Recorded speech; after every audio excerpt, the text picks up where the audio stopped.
ناشتہ کس چیز کا ہو؟ بہتر یہ ہے کہ چلغوزے، پستہ، بادام، چند گھونٹ دودھ یا ٹھنڈا پانی، یہ نہ ہو کوئی پھل۔ ناشتے میں ایسی چیز ہو کہ کم کھائی جائے، یہ اصول یاد رکھو۔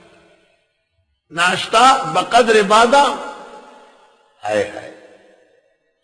ابو علی سینا سے پوچھا گیا کہ بہت چاہتا ہے جی کھانے کو بہت زیادہ، کیا کروں؟ اس نے کہا کتنے پیسے؟ کہا 4 پیسے۔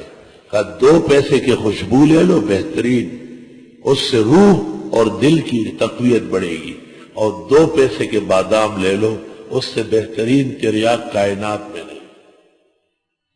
خوشبو اور خشک میوہ،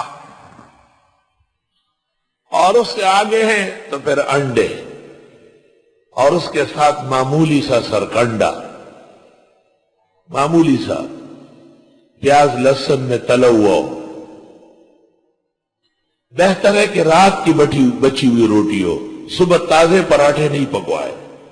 استاد مولانا بن نوری طلبہ کو نصیحت کرتے تھے، رات کی روٹی بچی ہوتی ہے وہ کیوں نہیں کھاتے؟ صبح آپ پراٹھے بناتے، وہ روٹی بچ جائے گی، پھینکو گے، انا للہ و انا الیہ راجعون۔ ساری زندگی آپ نے علم پڑھا تو آپ میں نعمت کا شکر کہاں رہا؟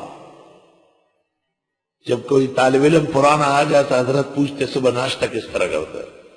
تو وہ کہتا ہے حضرت بس رات کا بچا ہوا سالن ہوتا ہے، تھوڑی سی روٹی، نہیں ہو تو کبھی لگاتے ہو، پھر حضرت دعا دیتے۔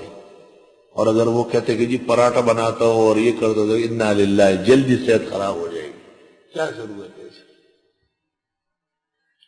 بعض ملکوں کا طریقہ ہے صبح سرحد میں پراٹھا چائے، پراٹھا چائے۔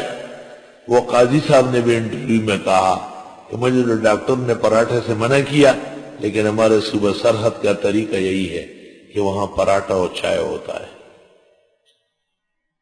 بہتر ہے کہ وہ لوگ بھی کمی کر لیں، ہاں اگر مشقت ہے تو پھر صحیح ہے۔